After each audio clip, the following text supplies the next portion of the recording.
Hello, everyone. Welcome to another episode of our podcast, Possibilists.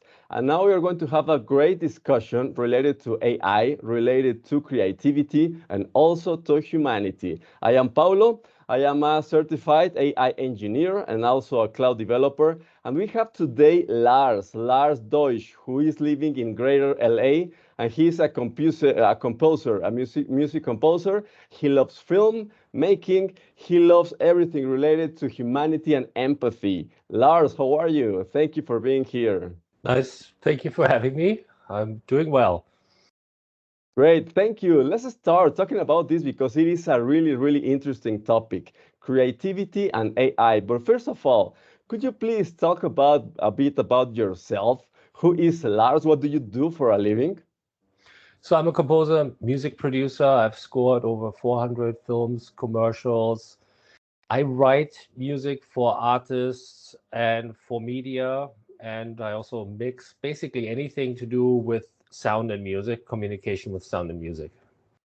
Oh, that is amazing because the music industry has been through a lot of different challenges, and now with AI, it is another challenge that we are going to be talking about. But and also related to that, can you please share with us because when thinks about someone who likes arts, who likes music, how does that happen? How's your story on how did you choose to be on this industry? And I don't know if in your family they are related also to this industry on how that happened.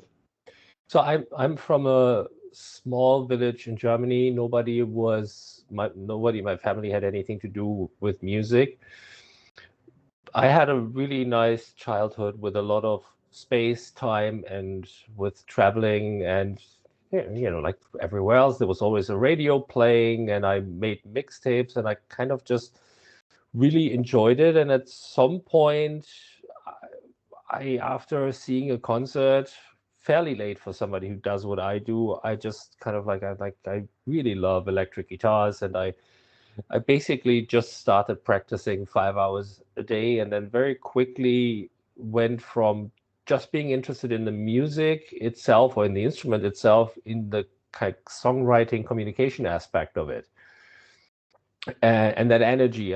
And so I went from wanting to be like the best guitarist to wanting to be able to tell the story most proficiently, most kind of like interesting me.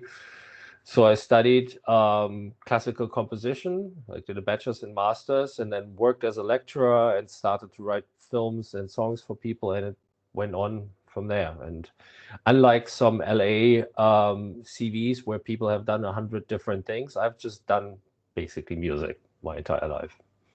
Oh, that is amazing because being in the software industry and some entrepreneurial related efforts or initiatives, I don't know anything related to how the music industry works. But can you please guide us for talking to someone who does not know anything related to how the music industry works? How does that work, especially now with all these issues related to technology and related to AI? How does the music industry works now? I think that it's still a relationship industry. So when people talk about the music industry, there's certain things that are universal where, if you're an artist, you need to be able to deliver at, you have that one concert that matters. You need to be good at that concert. So very much like an athlete. And if you're a producer or a composer, you have that aspect to it where if you score a TV show, you have 48 hours to write the 42 minutes of music for that TV show. So that is kind of that aspect where you need to be able to deliver when it matters, and that's also where the talented people and the talented hardworking people get like separated. But other than that, other than certain kind of requirements, it's just individual islands, and the rules are very different everywhere. The rules are different, different music genres, different communication styles everywhere. And if you've done a successful singer-songwriter album with somebody, no rapper is going to look at you. You have to convince them as well. And if you've scored something that is very quiet and delicate, people cannot imagine you can do something very loud. So And then it's often also different people. So you will find sometimes when you hear interviews in the entertainment industry, how people that you think have a big name got really excited because they met somebody else. And it's really it really shows how much islands there are. And you see some successful people, and if you look at their credits, you will realize, okay, all of these shows have been on this TV network, or all of these artists come from this label.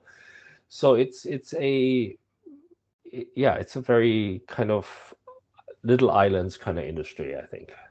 Yes, and I think, I guess, a lot of big challenges. And also for someone who is not related to the music industry, the specific issue related to composer or your work as a composer, a production, a music producer, what exactly you do for, again, for someone who Yeah, is yeah. not So related? every day is different, but I'm gonna just can give you a couple of examples. Somebody sends you a commercial, and then you either write the music for the commercial or you write a pitch for the commercial. So you have a finished 30 seconds something, and then you may have a brief, or you may have a song or something that they like, and then you sit down and try to capture what they want to say with the music. And very often, and the thing that really is interesting for me to music is it is communication without words. So it kind of like it surpasses some of our critical thinking. So it's a very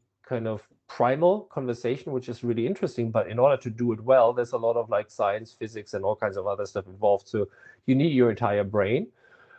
So it might be me sitting here writing something to image, but it also last weekend I'm producing a band, and while they have written the songs before, when we work on it, there's constantly little decisions that need to be made. Like, do we need a background vocal? Do you need this and here? So you consult for artists, and in a way, it's a little bit like a ping pong match. You know, the world or the project hands you something, and you need to quickly react and find a reasonable strategy that works. But the thing that makes music different from a lot of other things is that if you just do something really well and right or correct, that only gets you there halfway, because something that works, a song or a score, is the 20% extra weirdness that make it interesting. The wrong chords, the out of tune vocals that you leave in for some reason, something is distorted and it's super cool in one song and horrific in another, and like these little extras. And that's why you read a book. If somebody hands you a book that is proficiently written and the grammar is great, that only gets you so far. And if the story overall is interesting, the story points, okay, you're a little bit more motivated, but you really get into it when every word is special, and very often when the author kind of has an angle that you haven't experienced before. And that's kind of where, and I guess this is also where the discussion with AI and other production tool comes in, because I think essentially art is translation, and your angle as a spectator turns it into art. And that's where the unique view kind of contradicts the I've seen everything view from machine learning. Totally agree. And we'll get into that topic, especially related to AI and the differences between AI and true and real creativity. And how is the creativity or the creation process in our minds and in our beings? Because it does not happen only in our minds. But well, Yeah. only those who are true creators know about that. But we'll get to that. But first, related to, again, this part of the music industry now. When we first met, I was asking you that being outside the music industry, for me, it is one of the industries more challenging to be involved with. For example, if I was an entrepreneur trying to work or trying to be in that industry, for me, honestly, I see kind of it impossible. Yeah. Why? Yes, because of the big challenges. And what would you say are the main challenges right now in the music industry and for the following years, especially related to technology and AI? Well, first, because you said entrepreneur, so the first thing that people don't understand, especially in pop music, is that the hit is made by the pipeline and by the person that presents the music, not by the song itself. So if you have an attractive young artist that people love to follow on social media that may have been in a movie, and there is an okay song attached to that person, that okay song with enough PR and help will become a hit. And many songwriters feel that they have much better material lying around than the stuff that became successful. So that's the first thing. So it is a pipeline business, meaning if you come from the outside, if you don't have a pipeline like like a Netflix, for example, Netflix is its own pipeline now. So if you put a song in a big Netflix show, enough people will hear it, so it will do something outside of Netflix. But if you don't have that, it is very, very costly to create the amount of tension you need. And so that's from an outside entrepreneur makes music rough. And music is a great way to lose a lot of money. And when you walk into a studio in LA and you think, wow, this is stunning, and they have this huge live room and everything is well designed, every music producer instantly knows that there is outside music money at work here, because with just music, this place wouldn't look like this.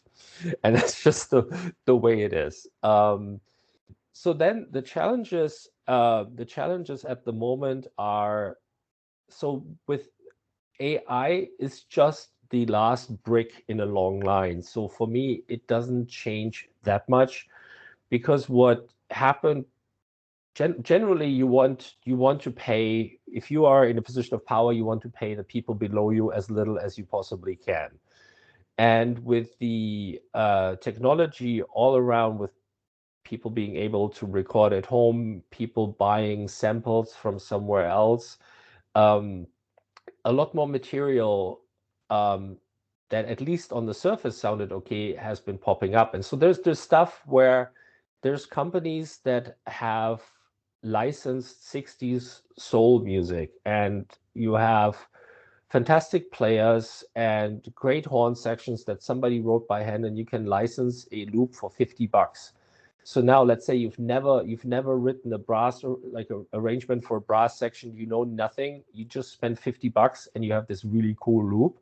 You know the beats per minute, you drag it into your GarageBand or something, and from somewhere else you drag into another loop at the same speed.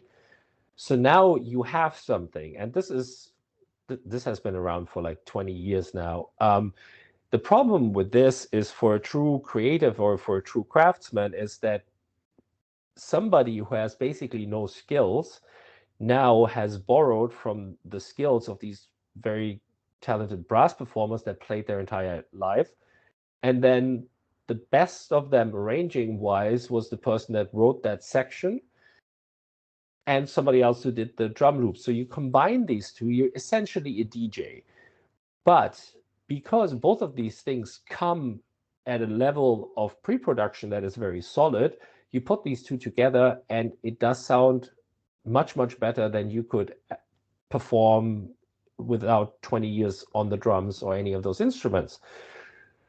So what happens if you don't look any deeper on a surface level? Now the I know nothing to I spent 20 years studying, it goes like this.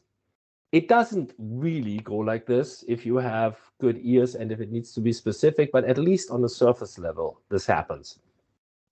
And the further you automate tools, of course, the further this goes. And if you talk about AI tools where you can say, okay, I want this beat per minute, this chord, and then these instruments, it is, I think a lot of people don't understand that AI is not God and cannot think. They don't understand that just somebody very clever combines these data points and the data talks to each other.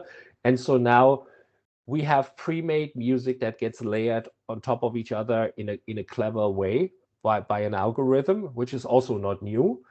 And so now you have something that is kind of like modern DJing. And if you have, like, let's say you have a 20-minute video on YouTube and you want to have some background music, why not use that?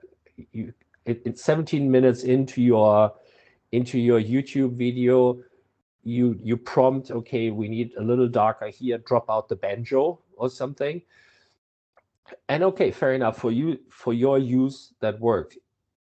But there's no actual skill involved, and the problem is there's no actual originality involved. So the quality is going down, and your understanding of the world and the music goes down because you have this thing doing the whole dance for you. This will impact a lot of people that are not working on high-end projects. And it's basically another, it's more than it's being effective creatively. It's another pressure point to lower costs and make it a little harder for somebody to make money with music, which is already kind of like, music is already a ridiculous business to be in. And very often people ask me, hey, like with like artists or other people, to consult for them and give them a talk and kind of give them the rundown. And there's a couple of things that I hear myself saying a lot that don't make me very popular. One of them is, music is much better as a hobby than as a job. Much, much, much, much, much better. And most people really don't want to do music as a job, maybe as a performer, but absolutely not as a composer. Yes. Because who would voluntarily sit down at home, play something that is really beautiful, and then have somebody call you and say, yeah, you know what, but can we have this with this instrument and this instead? Also, the actor that is in the commercial really likes banjo. And so then you write version 2 and 5 and 7, then it gets recut, you throw it away. And it's a weird process anyway. Yes. But And I think that we're was an also, overview. yes, and maybe related to this, Lars, you obviously know much better the industry, music, but related to what people want, and that is an issue in general related to markets and how minds work. It is that for me, I see that many people just want to be entertained, and it is really different to be entertained than to actually feel something. And in the realm of feeling, it is really different to really feel just something kind of slightly, but there are some musical experiences that you can have that kind of transport you to another universe. Yeah. And it is really different. And for me, I see that I don't understand why, but many people just want to be entertained, and in a very cheap way. What are your thoughts on that? Well, my thoughts are that for me and for a lot of the people I'm surrounded with, yes, you want to be entertained, but even if it's a diversion, you want to watch a comedy show on the side while you're on your phone, that still needs to be well written. And a joke still needs to be set up nicely. And it's just, there's so much detail into doing something well. And if you talk to musicians, they talk about like how they were searching for this tone for their entire life. And at the end of the day, there is something that travels behind the music, that is kind of like attached to the music, that is outer musical, that makes a big impact. And it's very similar, I guess, in all creative fields. And so I think that, yes, you can, like, for me, people ask me about licensing when you have a song and you put it into a show. Like, they ask me about prices and what strategy. And I always say, like, there's two sides to it. There is the high-end business and the volume business. And in the volume business, people who say, oh, we had 200 licenses this year, which usually means all of the tracks available for free, and they go in the background quietly of a reality TV show. Yes. For that world, quietly in the background, I think a lot of automated tools will be used, but it doesn't do anything in terms of, like, it's not a matter of quality. It's almost like there's kind of wind in the leaves in the background kind of thing. For anything that you would want to follow consciously, it gets it is important how much time was spent on it. This is also one of the reasons why I don't watch reality TV. I like the idea of really, really smart people working a year, so I'm entertained for 20 minutes. Yeah. I don't like the opposite when there is very little and they try to make 2 hours of entertainment out of it. It's kind of like it's the privilege of all the streaming channels, of all the information, is that you can almost demand for somebody to make you a diamond. And yeah, so No, totally get it. And now going a bit step further into approaching to talking a bit more about the creative process and AI related to the creative process and you being a creator. yeah. Some of your main interests. I like the way you put it in your profile because it says you like music, science, and empathy. But they don't see they see complementary but not directly related, especially science. How do you integrate them into your work and into your life? So I'm very, very interested in lots and lots of topics, and I like to it's almost like knowledge is really the best and most valuable empowerment. And so when I have friends who friends that were in COVID task forces, friends who are world leading experts on China, friends that worked in intelligence and all kinds of fields. And I love picking their brain, and then I start reading from there, and I start to involve whatever I can. And one field that I'm very interested in is, I don't like the word biohacking. It's almost the opposite of what I use it for, but it's a term everybody gets. And I started very early in that, because I had a little bit of a soccer career, which was there was constant problems with me getting a cold and the flu and this and that, and then training up again. And then at some point, it was between music and soccer for me, and I went in music, and it took another 5 years or so while I was already then a pretty crappy soccer player, not being in training and all of this, when I got the first pieces of information why I would get these colds and what I could have done. And then one of the things that very early on kind of like set with me was some of these solutions were so simple, and I went to so many different doctors. And then in my mind, there is this kind of like this empowerment, self-care, and all of this basically means that you do need to study yourself, or you need to at least study enough so you can identify the good people. And so I've carried that with me, and I study my music tech and all the things that are relevant to my life as much as I possibly can. And so that's kind of like the scientific approach.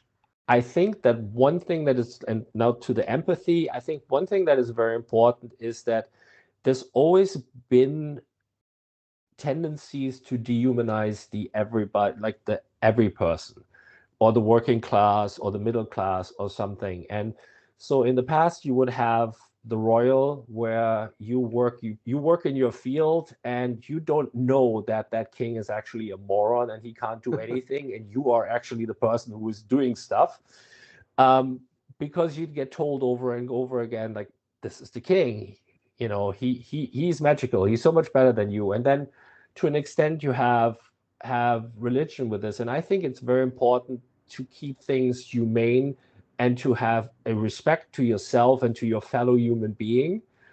And one thing that is disrespecting me and other fellow human beings is very often the public discourse that we have. And it's very funny that I'm here. Yesterday, I was driving back from a recording academy, so the organization that hands out the Grammys event. Yes. And there was a panel, and for the second time, they were talking about AI. And I was in the car with a friend, and he said, if I never have to talk about AI and music again, that would be great. And I said, I'm going to be on a podcast tomorrow. And so what happened yesterday on the panel, and what I see everywhere in the communication, is that we almost accept technology as our new leaders.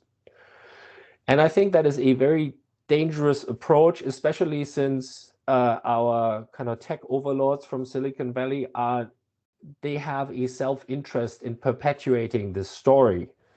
And so it's yesterday, actually, somebody on the panel, somebody who's very successful in music, said, well, we just need to make the best out of this until the tools get better. And I'm just thinking, so you just given up. And so what I think with empathy, where empathy and science, or where all of this comes together, is understand the value of the individual human being, understand the value of your perspective, understand that the individual that is plowing the field has a greater value than the Silicon Valley venture capitalist, and then understand that the conversation that we have about these tools is also not a clean conversation. It is run by media, by social media. And so with all of this together, I think understanding what machine learning can do and what it can do for you and how it's used reasonable is very helpful. It also helps you not to fall into this, I'm really super afraid, or this is gold rush, because people seem to think that they at some point can just prompt make me money and press a button and that will happen. So I think the kind of like analytical, scientific mind on the one hand, combined with love and respect for your fellow human beings together, that works for me. And interesting, these are also the two sides in music. You know, I need to understand my production tools. I need to understand harmony, melody, composition, a little bit of physics and all of these things. But then at the end of the day, I need to understand my fellow human beings who hopefully will listen to what comes out of it. No, totally. And one of the things we agreed when, or we kind of were related to when we first met, it is that for me, being an AI guy, being in the tech world, being in the tech and entrepreneurship world, it is that I have my own health stories, my own personal development stories. So I kind of like to understand, study, and try to figure out how life works. So because I am interested into that, I know, for example, that I, as a human being, I am much more than only cognitive processes. For example, I am much more than only a series of patterns that some technology can forecast or something related to or analyze. I am much more than that. That the only part that AI works with, it is on simulating cognitive processes. And cognitive processes are just one thing that works in our brain. And we as humans are a lot more than only certain neurons firing in our brains. So what I am really scared of in these times, it is that there are some people trying to minimize what a human being is, trying to say that we are only thinking machines or machines making cognitive processes. And I say like, whoa, whoa, whoa, whoa, whoa, no. I mean, we got I got my wife a really wonderful coffee machine that basically does a fantastic pour over. We both like coffee. She bought nice coffee for it. And I was in the kitchen before this podcast.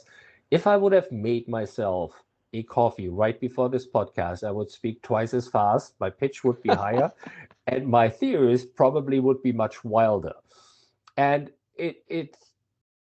there's a lot in the small details in the chemical, and it's also sometimes I just got my parents went to Greece. I spent a lot of time as a kid in Greece, and they sent me pictures with friends. And so my parents and these people have been friends for 40 years. My parents don't speak Greek. They don't speak German. My parents' English is very broken.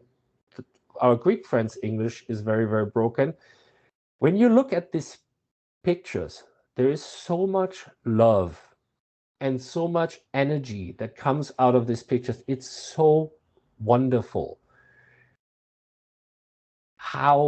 Why would you minimize that? Why would you not understand that this is where the magic, the meaning, and all of this lives?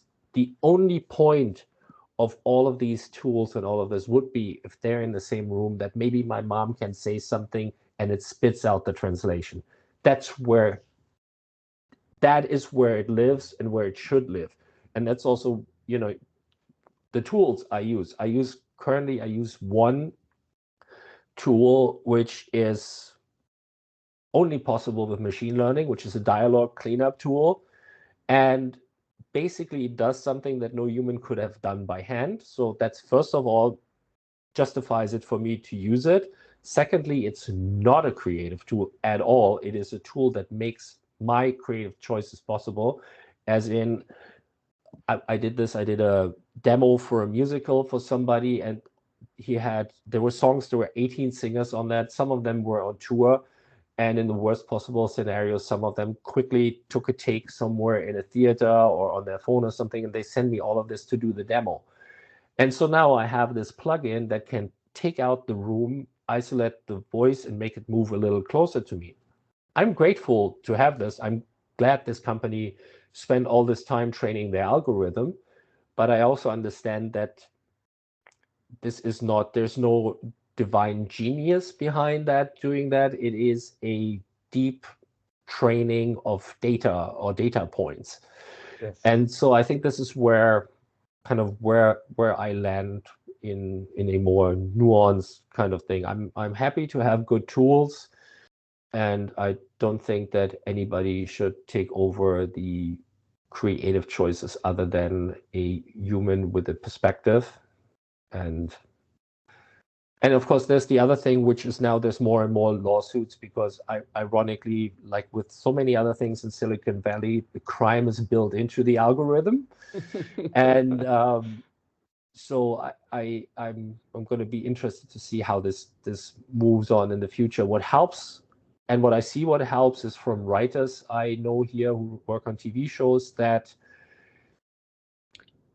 people with ethics, without just by themselves, have an issue with not being the person that kind of manipulate, carve out, and create every word of their script. Yes. And I know from a friend who is very involved in the Writers Guild here that how everybody had a brief love affair with ChatGPT for about a month, and then everybody realized it's actually much harder to get anything good with involving it than without. So no, totally. I guess everyone has had their kind of experiences where you say it is more interesting to have a conversation with some of these LLMs than sometimes to a real person. Sometimes, sometimes for certain topics. But again, related to this, how AI works, and then to put clearly the differences of how creativity works, I will say the AI part because that is the world where I work with. So AI only simulates cognitive processes. That is one thing. But there is one problem with that. And the problem with that, it is that it works in a linear, mechanistic way. And we as human beings, our brains, this universe does not work in a linear or mechanistic way. So that is one big problem.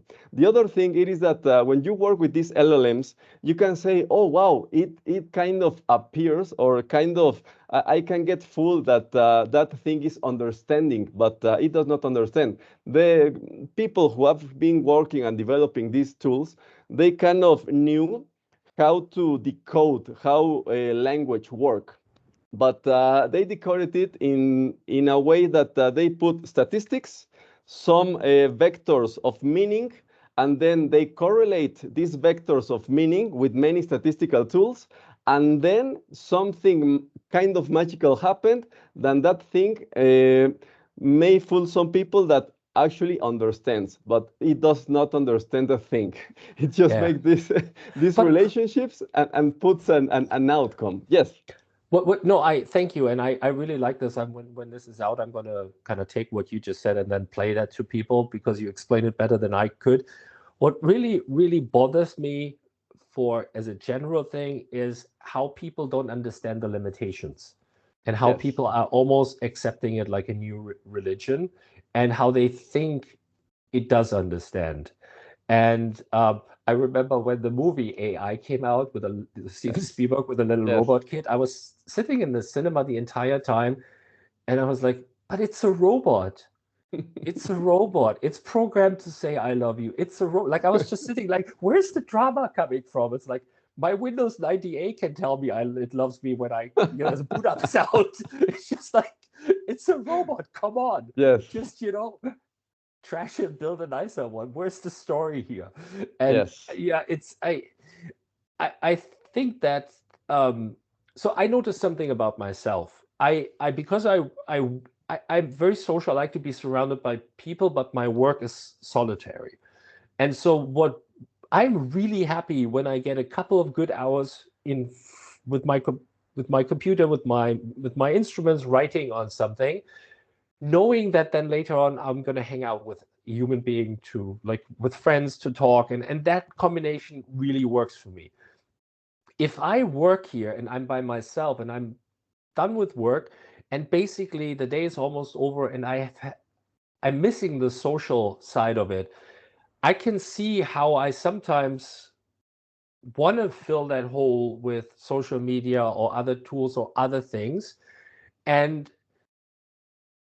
so I think that the trick here is to understand that we all have this hole, we all want this more of connection, but the more of connection only works when you connect with nature, animals, or another human being. Otherwise, you're kind of like you're I guess you're on a path that will not lead to happiness. And before like before I understood better how social media works, it would be one of those things where I would be on Facebook in music groups, like commenting on stuff, and this is like this many years ago now. But you're done, and you kind of feel more lonely rather Yes. than less lonely. And so when I hear stuff, when people say like, "Oh yeah, this AI can be used for elder care," just like, no, no, you want you like Italian and Mexican families had it Yes. right all along. The grandkids keep the grandparents excited and happy and smile, and they live longer. And with the blue Yeah. zones, we found out that a happy, healthy life is all about being social. So I'm not a fan of the replacement of any real interaction, and that it gets tricky for me. And what you say is it's not listening. It's not understanding. The reason we think it's listening is understanding is because somebody else wants to make money because we think it's listening. And that's, I Yeah. think, vital to understand. And a friend of mine told me this, and I'm not surprised, and I didn't replicate his experiment, but it seems something that makes sense to me. He told me that he played around with ChatGPT for all kinds of creative stuff, and ChatGPT would throw out one thing after the next. And then his girlfriend said, "You know what? I would like to go to a really nice kind of pool in LA somewhere. Somebody it's a little spa and this and that." And he put that in ChatGPT, and ChatGPT said, "Well, we have no data for this." Yeah. And basically, if you would have put the same thing into just a regular search engine, there would have been data. So our amateur analysis was ChatGPT has no interest that you are in a pool or a spa in the real world anywhere. It wants you to be back in front of ChatGPT. And I'm pretty sure that if you ask a medical or politically more dicey questions to ChatGPT, you will get a flat out lie there Yes. because somebody owns that and somebody wants you to think certain things. So I think another limitation that it's important for people to understand is that none of this is clean. No, and the other thing, yes, related with the experience of being human, it is that as you can play with a puppy, let's say that you have a puppy that you train him to do a certain move, and then you say, "Oh wow, look, he jumped this way." But and then with some AI tools, you can have that same reaction. "Oh wow, look, Yeah. it did that." Okay, but it is not go further than that. So to actually feel the passion, the emotion, love, sometimes anger, that true outcome of a real creativity process made by an amazing human it is nothing to do, it has nothing to do with what AI can do. Yeah. And for me, my big fear about this, it is that some people are trying to reduce humans to cognitive processes. And we are not only cognitive processes. Yeah. Life is not about cognitive And processes. also, it's not the full cognitive process. It's kind of like it's one surface level of cognitive Yes, processes. Yeah. yes, Yeah, two things about what you said. The one thing is when I was reading about medicine, somebody said sometimes with like Western medicine and Eastern medicine, like as a comparison, they said, an old lady is sick and lonely, and somebody gives her a cat, and she gets better, she's happier, her vitals improve, they can measure that in the lab. And then like Eastern medicine, this idea is, okay, it's good to give a cat to an old lady. That might work. And then Western medicine is to kill the cat and see, okay, this has 4 legs and a heart and this and that. So let's, any animal with 4 legs and a heart will do. So let's give her a bull, yes, and this is kind of like there's something when you look at things holistic.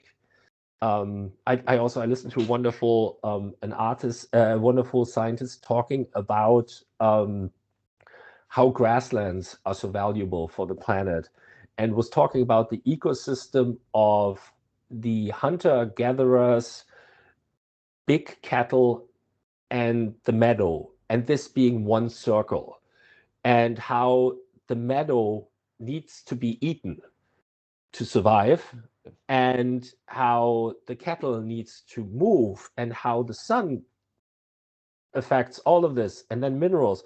It was really wonderful. And if you look at this, there's so many moving parts, and if you just think about like a cow, you're missing out all the stuff around. And I think that's where, and this is my problem in generally public discourse, is this whole thing of nuance. And if I could do like a charity or something, I'm thinking around how you can make complex things like the cow is not just the cow, it is which light, yes, which sun, which minerals in the soil, what movement, in a visual kind of like, a lot of things have been broken down to you're either for us or against us, and then especially in the US, two groups of people pinned against each other.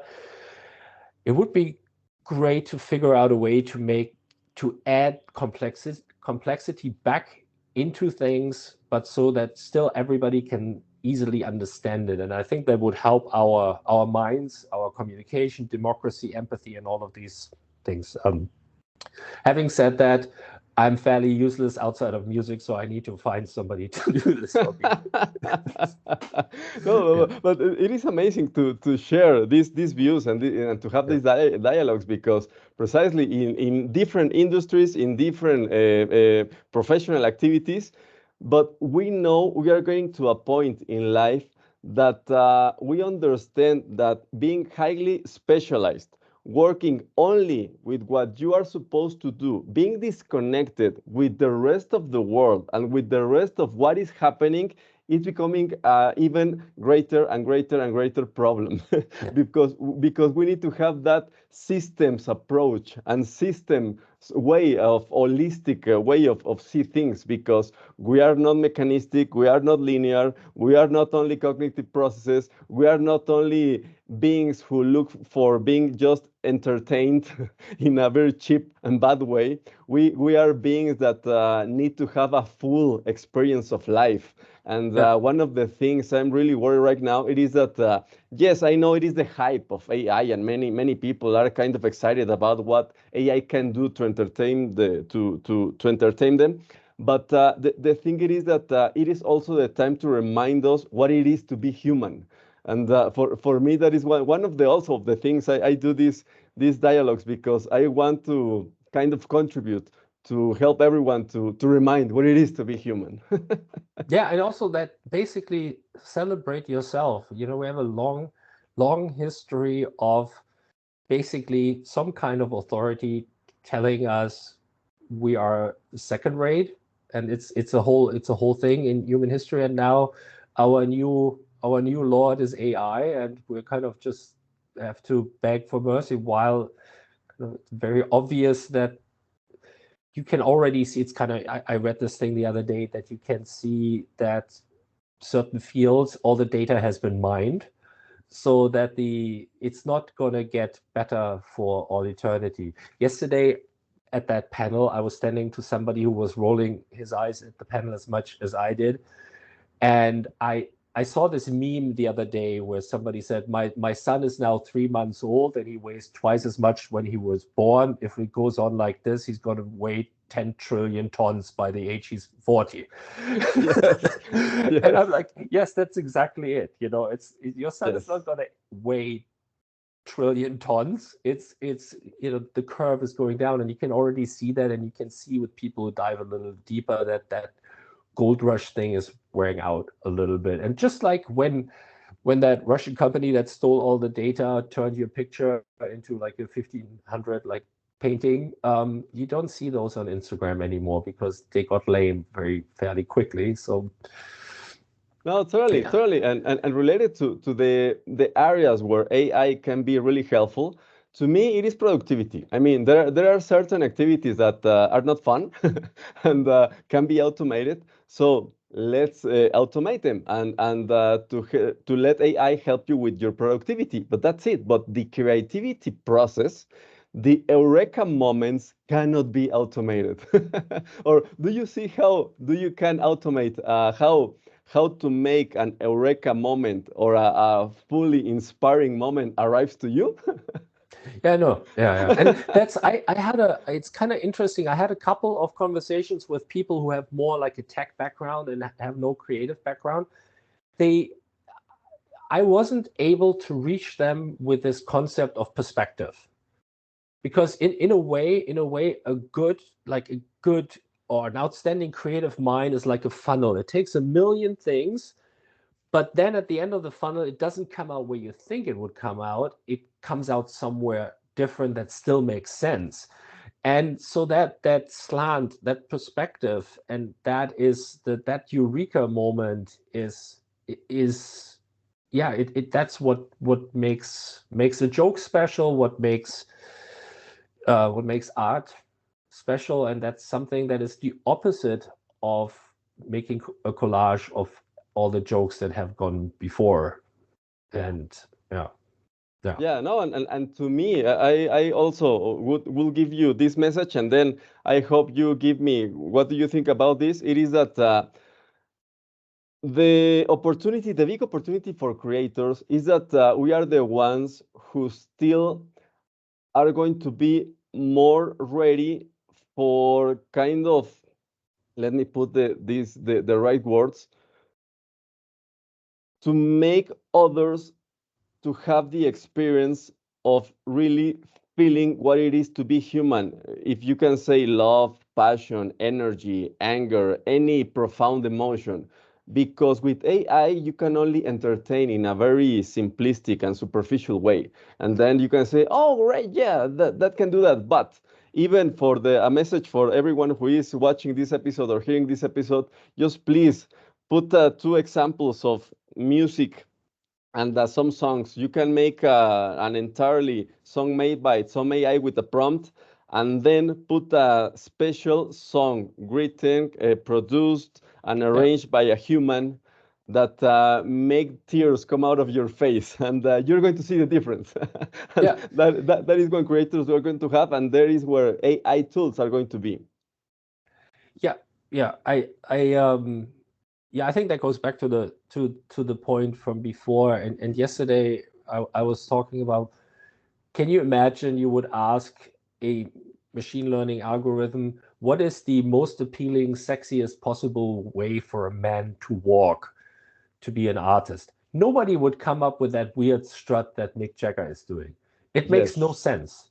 It makes no sense. But there's now 2 generations or 3 generations of people that went wild in front of the stage when he does his weird chicken walk kind of thing. And I I think that we for anything meaningful, you will have the same stuff. You will have people discussing what happened to them in the past or what they really care about, and finding a sound that really epitomizes this one special eureka moment, and where it works for some reason that the guitar is out of tune, and it works that the brass in the background is distorted, and that the drummer is always slightly ahead of everybody else. And all these things happen that would not happen if there wouldn't be room for human interaction. I would like to add one thing, though. I think that it's important to replace the word AI. I know this is like a downhill battle and I'm not going to win, but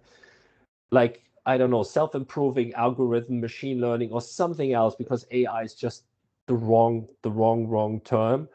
And one thing that bothers me is also, it's not like a new thing, it's a sliding scale. And one thing that I notice about when I work on stuff, because I work on stuff in the box, even if I play everything and then it goes into a DAW, digital audio workstation, that sometimes it is a little cleaner and a little bit more square already. And this has been like this for 30 years. And 20 years ago, you could already buy chord packs where you go to a company and they say, here is 100 chord progressions, and you could already use those. So the last step with the like more prompt automation is just a piece in a long line. It's not like a crazy new development. And all the way along this line, I am also fighting with myself to step away from the computer and say, okay, like, I have this piano over there. I have one over here too, but I have this piano over there because it's not connected to the computer. And I myself am struggling with the long walk to the piano behind me instead of using that, because here I have the instant help. And a friend of my dad's is a neuroscientist in Germany, written a couple of good books, and I had a wonderful, like, great chance to talk to him for a while in the summer. And he said that after 50 years of studying the brain, the one thing that you need to understand is the brain costs a lot of energy, and your body wants to conserve energy. So by default, as a human being, we are susceptible to walk the same path again, to make simplified solutions to things that are really more complicated. And for me, this means two things. The one thing, as a personal development thing, is you need to train your brain, which just means think the uncomfortable thought, walk the extra miles, and keep going, because this will help you when you get older. It will help you a million times in your life to have an as agile brain that is used to work on a higher frequency. And the other thing that he said that I really appreciated, he was like, if you drive somewhere in the past and it has 20 turns and you need to remember the 20 turns, and now you need a navigation system, you're saving your energy 2% power, which means after doing that the third time, your brain will dismantle the connection, will not fire it again, and it will get harder and harder to do that trip without a navigation system. And he said the more things we outsource from our brain, the less competent, the less empowered we become. And it might go as far that it becomes an issue for our democracies and our future, where you want to be able to question what people put in front of you. You want to see through things, and you want to have a brain that can handle friction, and where you don't pick up the tool to do the work for you first. And that includes everyday things. And that is also a challenge for me. I am staying away from tools for creativity, but I do find myself every now and then, rather than playing something again for a production, to pick the MIDI note and move it where it should be, because that's the easy kind of thing. And I think empathy, understanding a human being in the interaction with all the algorithms and machines around it, it's kind of, and it becomes an empowerment thing to say no. Yes. And yeah. No, totally. And also AI, for me, it is a great tool to validate who is really smart, who is not. Because it is very easy to validate, because you know when someone can be easily manipulated or get along with the data that he or she receives from an AI system, and who really has experience, who really has make the work to validate what works, what does not work, when or in what circumstances, all the nuances you were talking about, and that is another important thing. But yeah. So time always flies with these conversations, my friend. But to kind of just two additional topics before we finish this episode, and one of the topics is related to what can actually work. To me, the way I see that a creator, a creative mind working with an AI or these tools that can improve your productivity, it is that I don't know if you remember this movie of Iron Man working with his virtual assistant Jarvis. To me, it's like that. Tony Stark was telling to Jarvis, "Hey Jarvis, please build this prototype with these characteristics, use these materials, put it in this way. Please take care of these issues," and that's it. But the creative mind, the one who really knows how things are done, it is Tony Stark. It is the human. It is not the machine. But you need to know exactly what to ask for help with some tool that can automate some processes. So that is the way I see it. But to replace a creative mind, to replace a creative, inspiring human, it is simply impossible, because the way that things are built, that make them not being able to do inspiring, actually creative stuff. Yeah. Well, Yeah, a yes, go ahead. friend of mine who basically he said to me 15 years ago, there's no point in any human programming because humans make so many mistakes. Programs should be programming. And that where I'm like, yeah, I totally get that. I totally get that. You have an idea, you work something out, or you start something and you have something to control or check. And the kind of the depth, the data depth that you can go through can be interesting. And I listened to a really interesting thing about it's basically supercomputer analyzing rare illnesses, where they it was really interesting where somebody would come in and just like had a mild cold from an AC, sitting too close to the AC, and the supercomputer came up with like the wildest stuff that hasn't been diagnosed in 20 years. But at the same time, it also came up with the wildest stuff in the rare case that was true, that no doctor would have thought of. And so I think that all of these kind of anything that helps in terms of opening your mind and can enrich you, why not try it and use it? One of my composition professors said something very good. There's a difference between a tool and a crutch. And so if you need it to walk, you need to throw it away and learn to walk without it.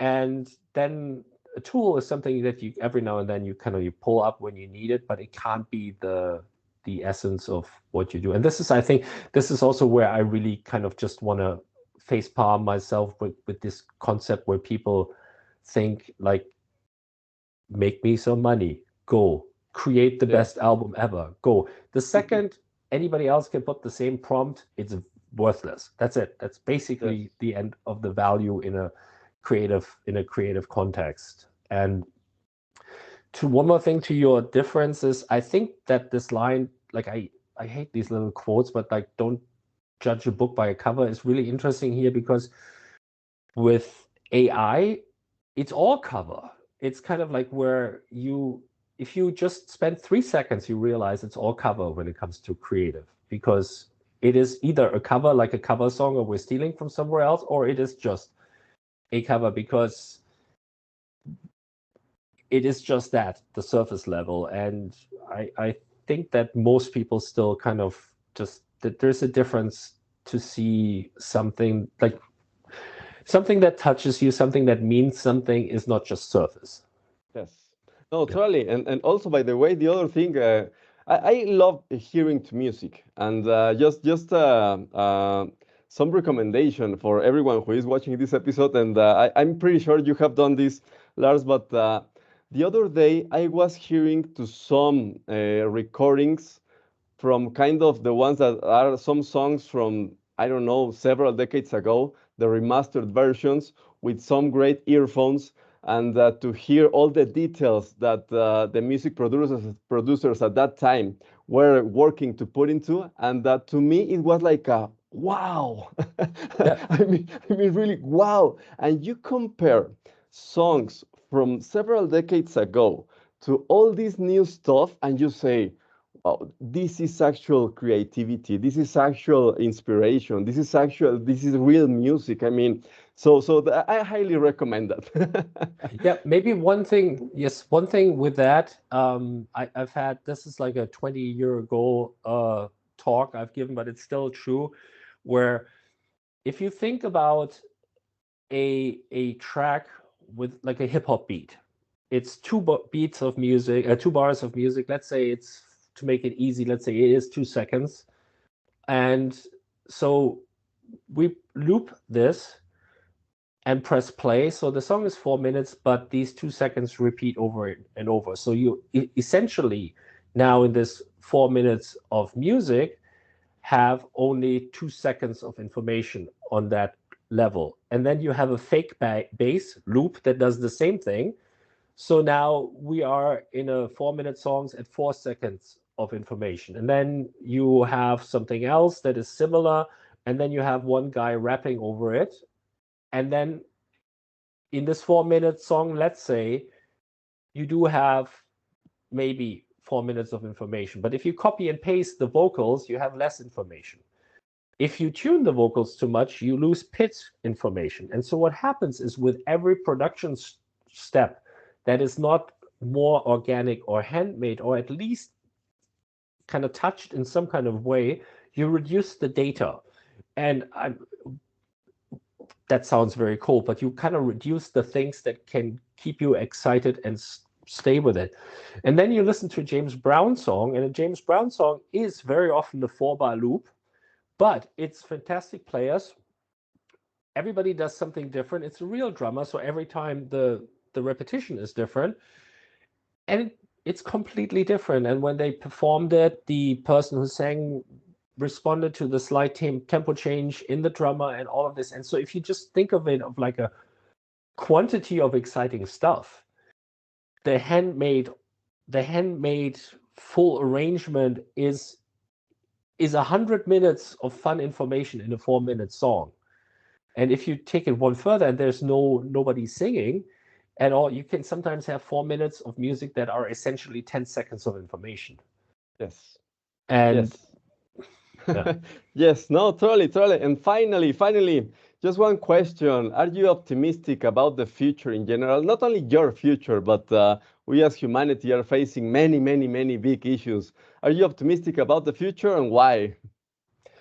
Well, yes, I am optimistic about the future because because of what I said earlier, the thing with the sun in 40, when my son is 40, he will weigh 1 trillion tons. I think that every movement will have a counter movement, and no injustice or nonsense lasts forever. So I'm very optimistic in general. I do think there will be a battle to fight out with big tech at some point, and that's going to be very interesting how that plays out. I think that one thing that a lot of people underestimate is that the whole idea of self-driving cars or something automated in real life is a lot further away and a lot more complicated and a lot more expensive than people think. And I have a very good Mexican friends, and I've been teasing them, and I said, I'm gonna trust me, it's not going to be a Mexican robot. It's still going to be an actual Mexican driving the truck for a long time. And so I think that this gold rush is really wild at the moment, and there's a lot of fields. It started with music in a way. It hit the film industry, and it also now with some of these text tools, it will hit lawyers, accountants, and other people, where basically Silicon Valley or big tech is like the locust plague that kind of like that comes upon us. But I think that at some point, people realizing that we need more regulations for this, and also with just better ideas and better understanding, that there will be a limit to this, and that we will, why shouldn't we prosper? And I also, while I think it is very important to be mindful about nature and be very careful with your ecosystem, I also do not share the negative outlook for our biological future on this planet. And so I'm very positive. I think the only negative is my future. Great. No, You all yes, gonna be but fine. no, totally. And on my side also, it is that please remember everyone that we as human beings are the product of million and million and millions of years of evolution, and Yeah. that we are much more than just cognitive processes in a very superficial way. That how this body works, it is not only how our neurons work. We are much more also than neurons firing on our brain. So please give yourself the opportunity to feel inspired, to have this passion, to have this energy about life, to talk with each other, to have this experience of actually being humans. Please. Yeah, I appreciate that. That's very nice. And when we initially talked, I told you I went with friends through Mexico for the first time. It was really interesting to be with people. And what I was so very impressed with was I was at tables with full on business meetings, with families, with guys all the same age, and how every conversation, everybody kind of took care of everybody. Yes. So it was four guys for a while, and we were all teasing each other. It was gross. And then somebody's mom joins. And the conversation changed, but it changed. So it changed in a way that all the four guys can still have as much fun, but mom is also taken care of. And it was wonderful to see. It's like it was such a humane, wonderful interaction where the entire time I was there, everybody was constantly teasing everybody and nobody was ever offended. Yes. And it was it's just wonderful. And it's kind of like there was beautiful human spirit everywhere. And that's just it. Let's enjoy life, really. Totally agree. Great dialogue, my friend. And Thank you for having me. thank you for your time. Bye bye. Bye.